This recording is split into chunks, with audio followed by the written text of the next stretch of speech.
दिल्ली के सुल्तान, अध्याय 3। इसको भैया बहनों हम लोगों ने प्रारंभ किया था।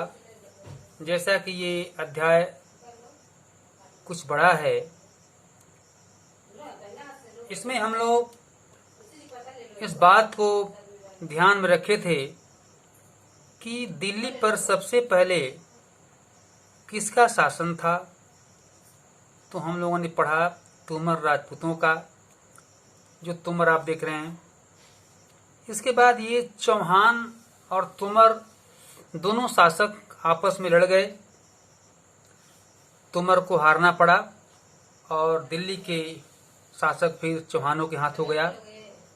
इस प्रकार से 13वीं सदी के आरंभ में दिल्ली सल्तनत की स्थापना हुई और दिल्ली के इसके बाद अनेक जो शासक वंश हैं उनके द्वारा दिल्ली शासित की गई, जैसा कि हम लोगों ने ये विभिन्न सनों को लिखे हैं।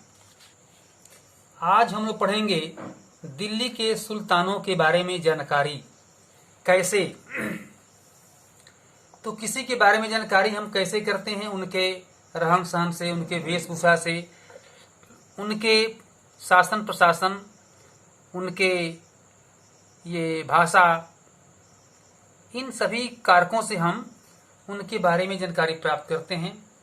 इस तरीका से उनके सिक्कों और उनके स्थापत्य, भवन निर्माण कला के माध्यम से हमें काफ़ी सूचना मिलती है कि दिल्ली के शासक किस प्रकार के थे। उनके इतिहास, तारीख और उनके जो कालखंड हैं उससे अनेक प्रकार की घटनाओं को देखने से पता चलता है। एक कवि और प्रशासक, कवि और दरबारियों जैसे सुशिक्षित व्यक्ति होते थे जो घटनाओं का वर्णन भी करते थे और शासकों को प्रशासन संबंधी सलाह भी देते थे। न्याय संगत शासन के महत्व पर बल देते थे और इस तरह से वे उनके बारे में कवित करते और उन्हें एक उचित सलाह देते। जैसे कि हम लोगों ने भैया बहनों पढ़ा है कि संसद में हमारे जो नेतागण होते हैं, एमपी होते हैं, वो अपने देश के बारे में जो बात करते हैं और उनको नियम कानून बनाने का एक तौर तरीका के बारे में बात करते हैं और विपक्ष में बैठ करके जो कांग्रेसी नेता होते हैं वो उन पर अधिकारों के बारे में और उनके काम काजों के बारे में टिप्पणी करते हैं, आलोचना करते हैं। तो ठीक उसी प्रकार से जो कविगण होते हैं, जो लेखक होते हैं, जो सुल्तानों के जो शासन काल होता है उसके बारे में वो घटना को एक कविता के रूप में लिखते हैं और जगह जगह पर उनके बारे में कविता में गान करते हैं। क्या कमी, क्या अधिक और उनके कार्य की विशेषता, ये सब लेखक और कवि उनका बखान करते हैं।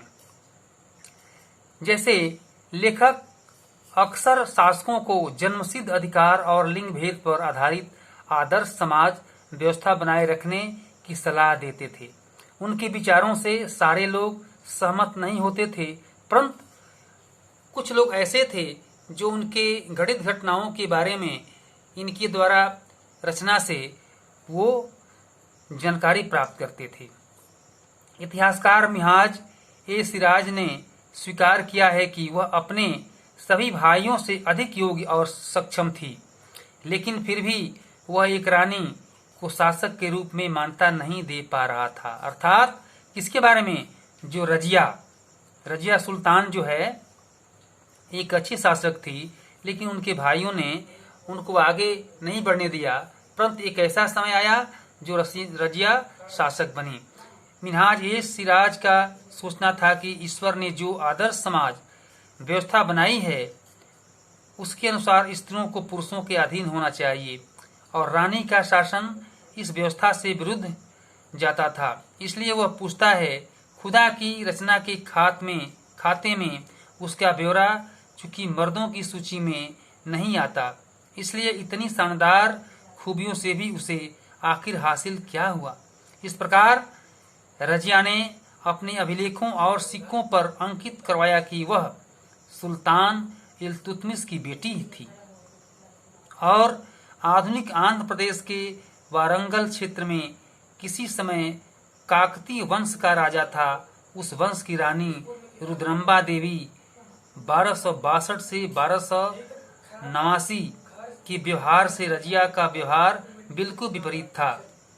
रुद्रम्बा देवी ने अपने अभिलेखों में अपना नाम पुरुषों जैसा लिखवाकर अपने पुरुष होने का भ्रम पैदा किया था।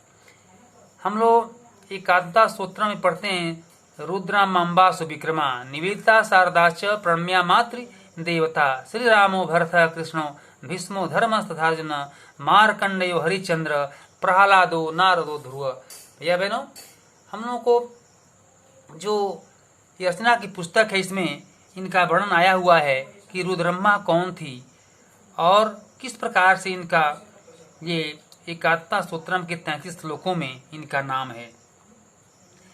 मिन्हाज के विचार अपने शब्दों में व्यक्त करने वाले कुछ लेखक और कवि अपने को धन्य मानते थे कि इनके बारे में मैंने कुछ लेख लिखा। लिंग भेद स्त्री तथा पुरुषों के बीच सामाजिक तथा शरीर रचना संबंधी अंतर, आमतौर पर यह तर्क दिया जाता है कि ऐसे अंतर के कारण पुरुष स्त्रियों की तुलना में श्रेष्ठ होते हैं। इस प्रकार से इतिहास के पहले कालखंड में वास्तव में जब लड़के और लड़कियों के बीच भेदभाव अब नहीं है, परंतु पहले स्त्री पुरुष और लड़के लड़कियों में काफी भेदभाव था, जिस समय की यह लिंग भेद प्रकाश में आया। लड़कों की अपेक्षा लड़कियों को हीन भाव से देखा जाना, यह भी हम लोगों ने पढ़ा। यह हमारे इतिहास साक्षी है। इस प्रकार से दिल्ली सल्तनत का विस्तार गैरिसन शहर से साम्राज्य तक, काजकोट, नंदाना, लाहौर, आप देखते हैं दिल्ली में ये जो पाकिस्तान पहले हमारा अखंड भारत था, इसमें लाहौर अपने इस भारत में था, मुल्तान, तवर हिंद, कुहराम, सुनाम, सुरसुती और वारवाली, हांसी, दिल्ली, कासली, संभा, मानक, मंदौर, कोल, ग्वालियर, रणथंभौर, बनारस, लखनौती, अब देखिए लखनऊ को, गोमती नदी, देवल, उक्ष, ये सभी हमारे अखंड भारत के जब जो चित्र था उसमें हमारा भारत में ही पाकिस्तान भी लाहौर शामिल था। इस प्रकार 13वीं शताब्दी के आरंभिक वर्षों में दिल्ली के सुल्तानों का शासन गैरिसनों रक्षक सैनिकों की टुकड़ियों के निवास के लिए बने मजबूत किलेबंद शहरों से परे शायद ही कभी फैला हो। शहरों में संबद्ध लेकिन उनसे दूर भीतरी प्रदेशों पर उनका नियंत्रण न के बराबर था। इसलिए भैया बहनों, हम ये देखते हैं कि यह आवश्यक सामग्री रसद आदि के लिए व्यापार कर या लूटमार पर ही निर्भर रहना पड़ता था। उस समय के शासक लूटमार भी आपस में करते थे। दिल्ली से सुदूर बंगाल और सिंध के गैरिसन शहरों का नियंत्रण बहुत ही कठिन था। बगावत, युद्ध, यहाँ तक कि खराब मौसम से भी उनसे संपर्क में नाजुक सूत्र छीन भिन्न हो जाते थे। शासन को अफगानिस्तान से आने वाले हमलावरों और उन सूबेदारों से बराबर चुनौती मिलती रहती थी। जो जरा सी कमजोरी का आभास मिलता, उसी समय विद्रोह का झंडा खड़ा कर देते थे। इन चुनौतियों के चलते सल्तनत बड़ी मुश्किल से किसी तरह अपने आप को बचाए हुए थी। इसका विस्तार हम देखते हैं कि गयासुद्दीन, बलबन, अलाउद्दीन खिलजी और मोहम्मद तुगलक के राजकाल में हुआ। सल्तनत की भीतरी सीमाओं में जो अभियान चले, उनका लक्ष्य था गैरिसन शहरों की पृष्ठभूमि में स्थित भीतरी क्षेत्रों की स्थिति को मजबूत करना। इन अभियानों के दौरान भैया बहनों हम देखते हैं गंगा यमुना के दोआब से जंगलों को साफ कर दिया गया और शिकारी संग्राहकों तथा चारवाहों को अनेक पर्यावास से खदेड़ दिया गया और वह जमीन किसानों को दे दी गई। इस प्रकार से किसान कृषि करने लगे। जैसा कि हम लोग इतिहास में ये पढ़ते हैं कि कृषि करने योग्य भूमि कैसे बना, तो हम ये देखते हैं कि कृषि करने योग्य भूमि जंगलों को साफ करके और उसमें खेती करने योग्य भूमि बनाया गया। दिल्ली सल्तनत की सेनाओं की शुरुआत अपेक्षाकृत कमजोर थी, मगर 150 वर्ष बाद मोहम्मद तुगलक के राज्यकाल के अंत तक इस उपमहाद्वीप का एक विशाल क्षेत्र इसके युद्ध अभियान के अंतर्गत आ चुका था। इसने शत्रुओं की सेनाओं को परास्त किया और शहरों पर कब्जा किया। इसके सूबेदार और प्रशासक मुकदमों में फैसले सुनाते थे और साथ ही किसानों से कर वसूल करते थे। लेकिन इतनी विशाल क्षेत्र पर इनका नियंत्रण किस सीमा तक और कितना प्रभावी था, यह हम लोग आगे देखेंगे। भैया बहनों, हम लोग पढ़ते हैं कि वास्तव में राजा जो प्रजा से, कृषकों से कर वसूलते थे और उस कर को राजकाज में लगाते थे।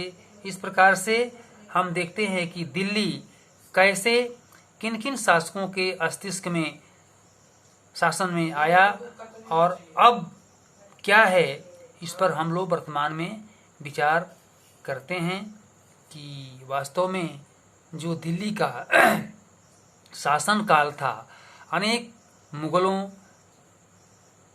और अंग्रेजों, सुल्तानों इत्यादि के कब्जे में, शासन में यह दिल्ली हमारी कैसे अभी फली फूली रूप से दिखाई पड़ती है। इस प्रकार से हम लोग पाठ को तैयार करेंगे और पाठ के अंत में जो दिए गए क्वेश्चंस हैं, 20 से भी जो क्वेश्चन हैं उस पर भी हम लोग तैयार करेंगे। और चित्र को अपने जो ये नक्शा है, इसको वास्तव में अपने कॉपी पर लिखना भी चाहिए। ये चित्र है, ये नक्शा है, इसको भैया बहन हम लोग लिख लेंगे। धन्यवाद।